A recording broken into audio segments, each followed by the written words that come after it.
The story begins with a car racer named Sonny Hayes. Right now, he's in the middle of a high speed race. One of his rival teammates has just taken over him. So, Sonny has no choice but to push harder and take the lead back. Without even touching the brakes, Sonny keeps pushing his car forward. Watching this, his team members get nervous. But this reckless, daring style is exactly what defines Sonny Hayes. With sheer speed and control, Sonny manages to put his team back in the lead. He even tells his fellow driver, "Don't let this lead slip away." And in the end, they win the race. But Sonny has one strange habit: he never touches the trophies. For him, it's always just about the money. As soon as he collects his payment, he walks away. His team had hired him for a one race deal, and now that the deal is done, so is he. Later, while sitting inside a small landromat, Sonny is approached by an old friend, Ruben. Ruben is the owner of an F1 racing team, but right now his team is drowning $300 million in losses. They're at the very bottom of the standings, and if out of the nine remaining races of the season, his team doesn't win at least one, the board could shut them down and put the entire team up for sale. That's why Ruben has come looking for Sunny. But Sunny isn't interested. Ruben tries to convince him, reminding him that Sunny has years of experience while other drivers just a rookie. Together, Ruben insists they can make a great team. Ruben pleads and persuades, then finally leaves behind flight tickets, hoping Sunny will reconsider. The scene now shifts to Ruben's rookie driver Joshua Pierce. He is busy practicing his laps on the track. Once he finishes, the team starts inspecting the car, trying to identify flaws and see what more can be improved. The technical director, Kate, asks Joshua for his input, but despite being a driver, Joshua can't give any usual feedback. Then Joshua's manager pulls him aside, warning him that this team might be sold off soon. If that happens, Joshua must prove to the world that he is a truly great driver, otherwise, his career could slip away before it even begins. And at that very moment, Sonny Hayes walks in. Ruben is overjoyed to see him, but the rest of the team looks puzzled. Ruben announces that Sonny is here for a trial run, but no one likes the idea. Not even the team principal is on board. Sonny simply says, "Fine, give me Joshua's lap time as my target. If I'm even 1 second slower, I'll work out on my own." Sonny studies every detail about the lap in the car. Then he heads out onto the track. The crew members start placing bets, curious about how he'll perform, but as soon as he starts, Sonny's car spins out in the middle of the track. He quickly straightens it out and restarts his lap. At first, he struggles to control the car properly. He's actually running slower than Joshua, but in the final sector, Sonny pushes the car harder. That's when suddenly the car slams straight into the barrier. Everyone rushes to check on him, but Sonny, calm and collected, immediately points out all the flaws in the car decade. And when his lap time is revealed, he has actually completed it 500 milliseconds faster than the set benchmark. The story then shifts back to Joshua. His manager advises him to boost his public image and engagement. At home, Joshua vents to his mother. He tells her that if the team doesn't start winning, his seat in Formula One will be in jeopardy. And now, to make things worse, some old guys join their team. Meanwhile, news spreads across the media. Sonny Hayes is returning to F1. His career had ended 30 years ago after a devastating accident. He did make a comeback 10 years later, but nothing worked out for him. At one point, Sonny had even worked as a cab driver in New York City, and now he's joining a team that has never once finished in the top 10 in its entire history. Soon after, a press conference is held with both Sonny and Joshua. Joshua, with sarcasm, tells the media, "Our team is now giving opportunities to old men." The reporters then turned to Sonny, asking him about his personal life, how he once lived as a gambler, and how he's been married 3 times, none of which lasted. The time finally arrives for the first race. Sonny reaches the track even before Joshua. Meanwhile, Joshua's mother insists that he apologized to Sonny for what he said at the press conference, so Joshua reluctantly gives Sonny a forced apology. Both Ruben and Sunny are nervous about this race. Just before it begins, Ruben introduces Sunny to an investor named Peter Banning. He's the only board member who genuinely wants to see this team win. The race begins, and as Sunny sits in this car, he starts questioning himself. What am I even doing here? The formation lap begins with drivers warm up their tires, but Sunny doesn't move forward. The commentators quickly notice, saying, Sunny has been out of racing too long and maybe he just doesn't understand this car anymore. Then suddenly Sunny accelerates. He lines up last on the grid and everyone realizes it was all just a trick. Now his tires are much hotter than everyone else's, which means he has the advantage.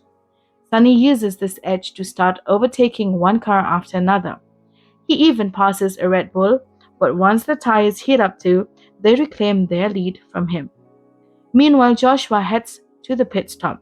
It takes 7 seconds. When Sunny comes in, his stop takes even longer, over 9 seconds. Now, both teammates are running close to each other on track. Joshua radios his crew, demanding that Sunny let him pass, but Sunny refuses. He won't give up his position. Soon the two teammates are fighting each other. Ruben, watching from the pit wall, loses his temper, and in the chaos, Sunny and Joshua collide. Both cars are out of the race. Joshua storms back in anger, furious at what's happening with his team. But Sunny tells him calmly, mistakes happen. This time, it was yours.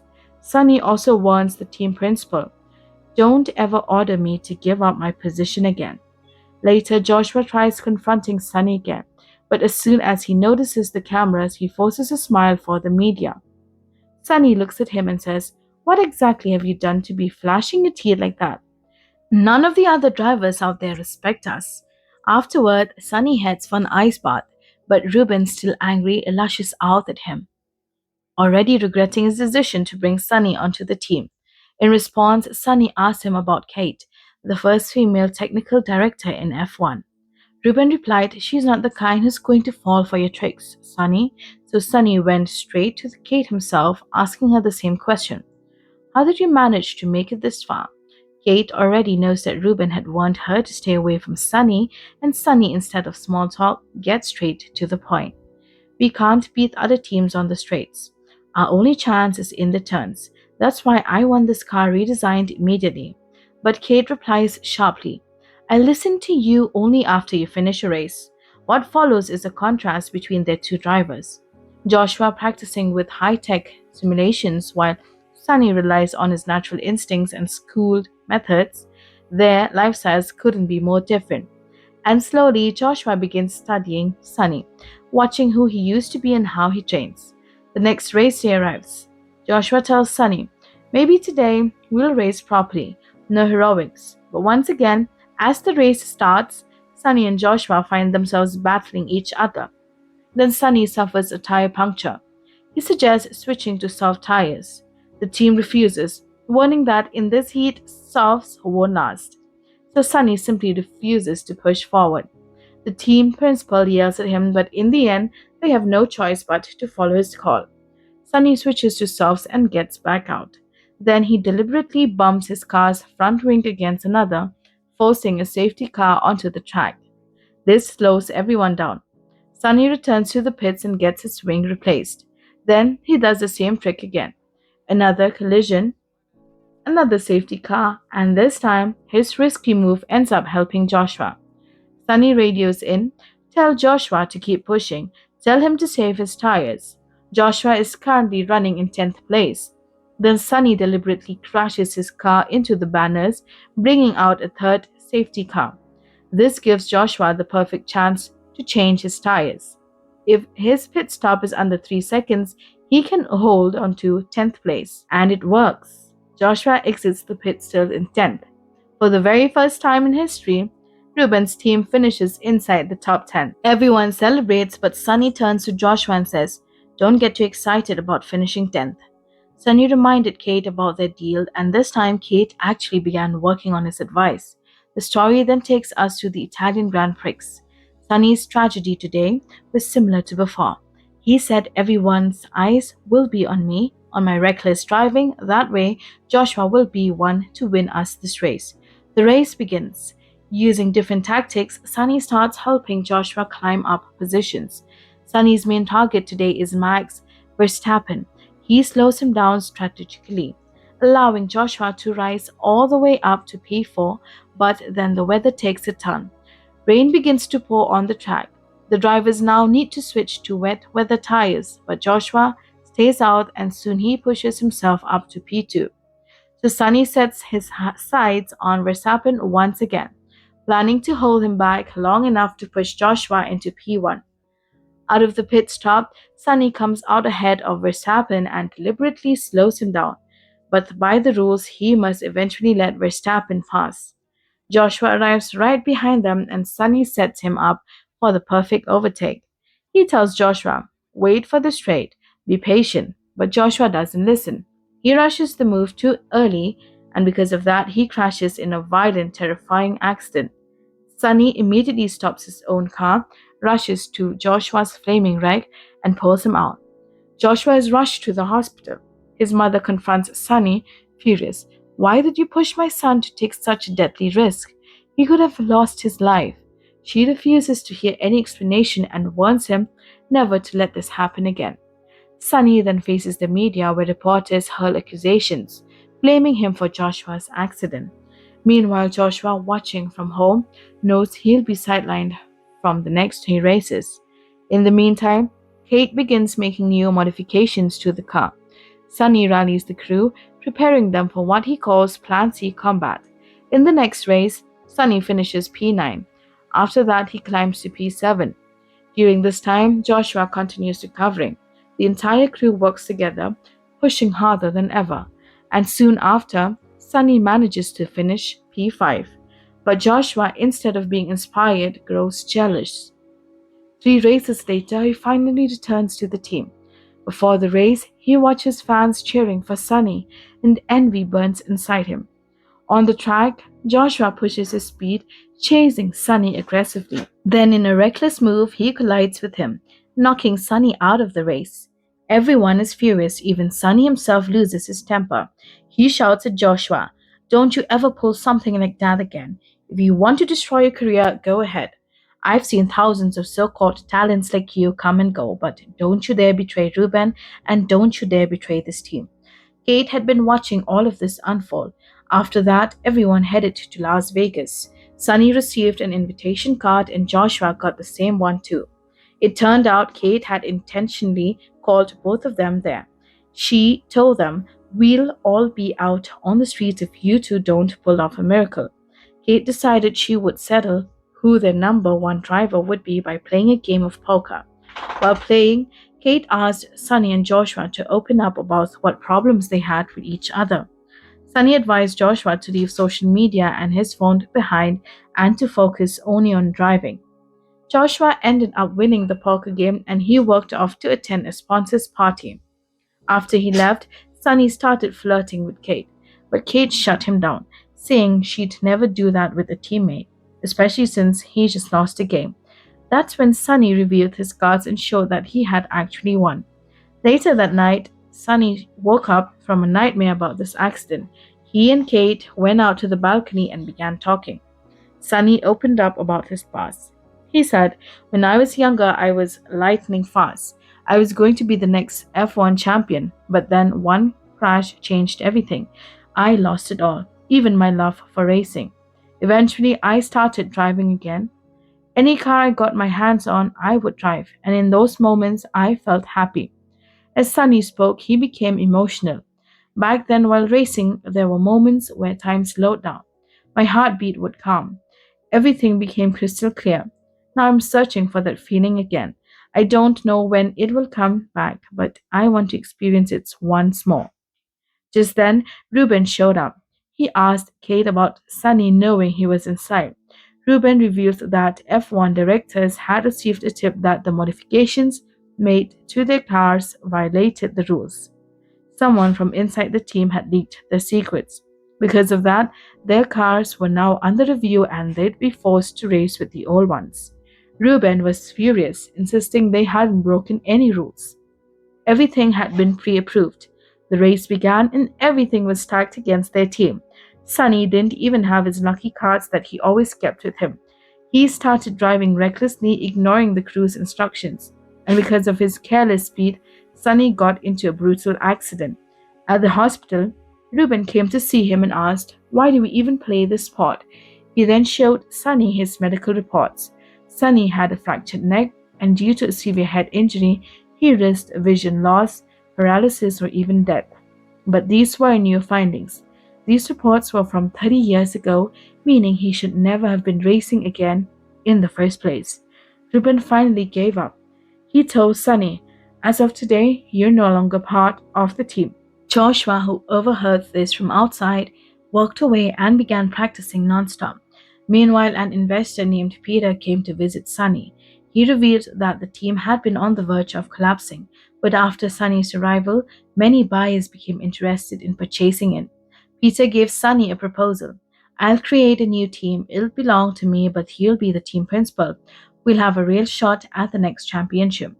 Don't worry about Ruben. I'll give him some honorary title." Peter wanted to finalize the deal after the next race. He also admitted that he was the one who forged those fake documents to sabotage Ruben so the team would fall and would fail and he could take over. The scene then shifted to the final race. Before it began, Joshua confessed to his mom that the accident had been his fault. Sonny had actually told him to wait, but he hadn't listened. Joshua also dismissed his manager, saying all the media drama was just noise. He only wanted to focus on racing. Before the race, he took his entire crew out jogging, a habit he'd picked up from Sonny. Meanwhile, Peter was getting ready to seal his deal, and Ruben knew the team was slipping out of his hands. But that's when Sonny Hayes made his comeback. He brought a legal document stating that Ruben and his team would not be held responsible for Sonny's condition. Ruben brushed it off, saying, "Forget that paper," but Sonny refused to back down. "Even if it kills me, I'll race." Then came the good news. Their modified cars were reinstated because the supposed documents were proven fake. Peter was shocked to see Sonny Hayes back on the track. The final race of the season began. During the race, Sonny felt a jolt in his body, but he ignored it and kept going. As always, Sonny's job was to slow down the race leaders, so Joshua could take the lead, and without a single tire change, Joshua managed to climb into P1. But soon, Max Verstappen and Charles Leclerc overtook him. That forced Joshua to finally change his tires. To help Joshua regain his position, Sonny slowed down a Ferrari coming out of the pit lane. Now, Joshua and Sonny were running in P3 and P4 because the other drivers still had to make pit stops. Joshua jumped back into P1. All he had to do was hold the lead, but his tires were older than the rest. Ferrari and Mercedes weren't backing down, and Joshua would eventually have to pit. Ruben was starting to lose hope, but then George Russell collided with Sonny, and when Ruben saw that happened, he called it a miracle. The race was red flagged, meaning it was temporarily stopped. This gave every car a chance to make repairs, and more importantly, it meant Joshua and Sonny both got fresh tires. Now they could take the fight to the front. But that accident also raised a question. Had Sonny caught it on purpose? After review, the decision went in Sonny's favor. No penalty was given. The race restarted. Hamilton was in P1, Blair in P2, and Joshua and Sonny right behind in P3 and P4. This time with fresh tires. Sonny once again started helping Joshua push forward. Together, they left Blair behind. Now, only Lewis Hamilton stood between them and victory. But to get past him, one of them had to make a sacrifice, and Sonny chose to do it. He slowed Hamilton down, giving Joshua the lead, but Hamilton wasn't going to give up so easily. He fought back, overtook Sonny, and started challenging Joshua for P1. In the battle, Hamilton and Joshua collided, and both were forced out of the race. That left Sonny in P1. And in that moment, he finally felt the peace he had been talking about all along. He was flying down the track like lightning. Sonny crossed the finish line and fulfilled his dream. Everyone was overjoyed. Joshua was happy too. Ruben secured 3 more years with the team. Peter's plan failed completely, but even after winning the race, Sonny refused to touch the trophy. He simply said goodbye to Kate and walked away from everything. His deal was complete, and with that, his chapter came to an end. And with that, friends, this story comes to an end.